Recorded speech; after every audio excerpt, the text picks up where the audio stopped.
Халайық, Тоқаевтың Путиннің алдына не дегенін естіген шығарсыздар, иә?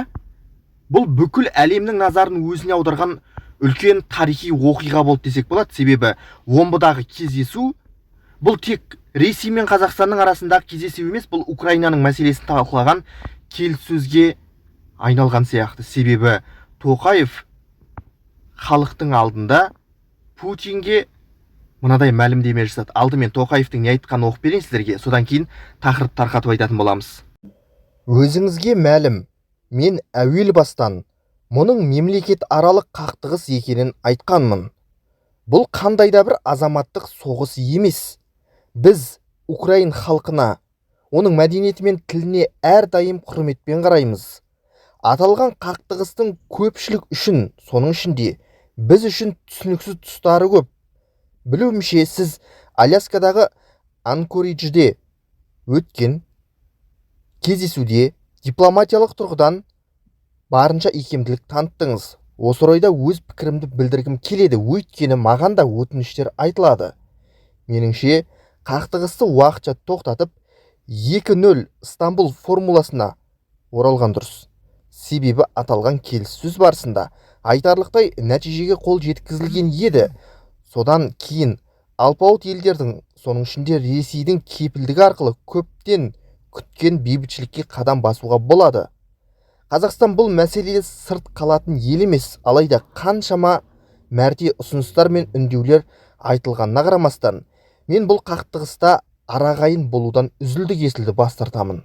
Өйткені Ресей ұлы ел, ал орыс халқы ұлы халық. Күн тәртібіндегі барлық мәселені делдалсыз-ақ шеше алады. Алайда бүгін өз пікірімді білдіруді жөн көрдім. Себебі адамдар менің Омбыға жоспарлы сапарымнан, сізбен кездесуімнен хабардар. Тығырықтан қалай шығу керек екенін ешкім білмейді. Қос тараптың өз ұстанымы бар, әйтсе де осы алауыздықты уақытша доғаруға болады. Бұл сынақтан өткен халықаралық тәжірибе, амал, өкінішке қарай өрімдей жастар құрбан болып жатыр.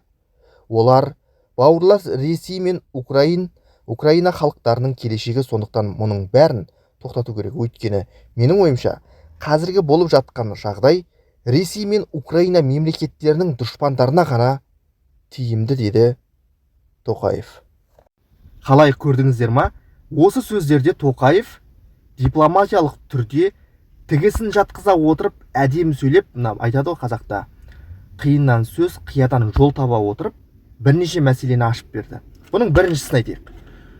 Тоқаев айтып отыр, бұл ешқандай да азамат соғысы емес, айналайындар. Бұл азамат соғысы емес, өз-өздеріңді алдамаңдар дегендей қылды ғой. Бұл кәдімгі мемлекет аралық қақтығыс деп ашық айтты. Путин үнсіз тыңдап отыр.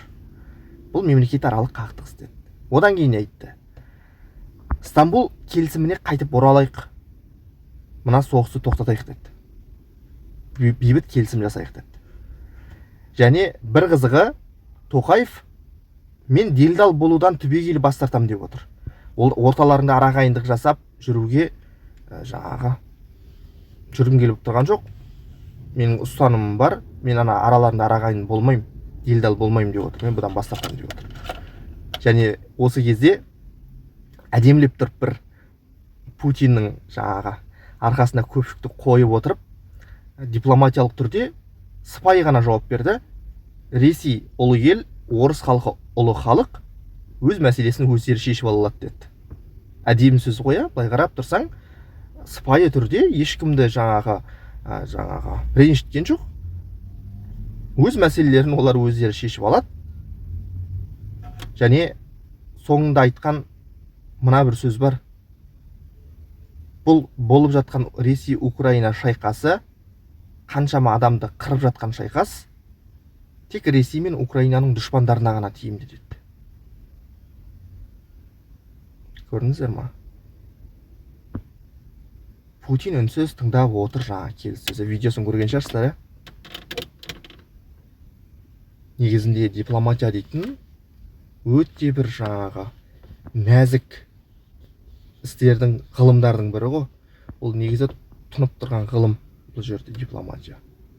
Қазақта айтатын бір сөзбен де сипаттауға болады шығар.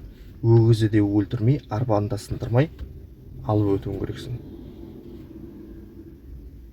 Тоқаев көптің көкейінде жүрген нәрсені де айтты, және оған мені араластырмаңдар, араларында арағайын болмаймын мен деп отыр. Мен делдал болудан бас тартамын деп отыр. Өздерің реттеп алыңдар. Ресей ұлы ел, орыс халқы ұлы халық, олар өз мәселесін өздері шешіп алады деді. Әдемі жауап былайынша. Мына сөз қазір енді әлемді шарлап жатыр. Омбыдағы кездесу осылайша жаңағы үлкен бір тарихи оқиға ретінде тарихта қалатын сияқты.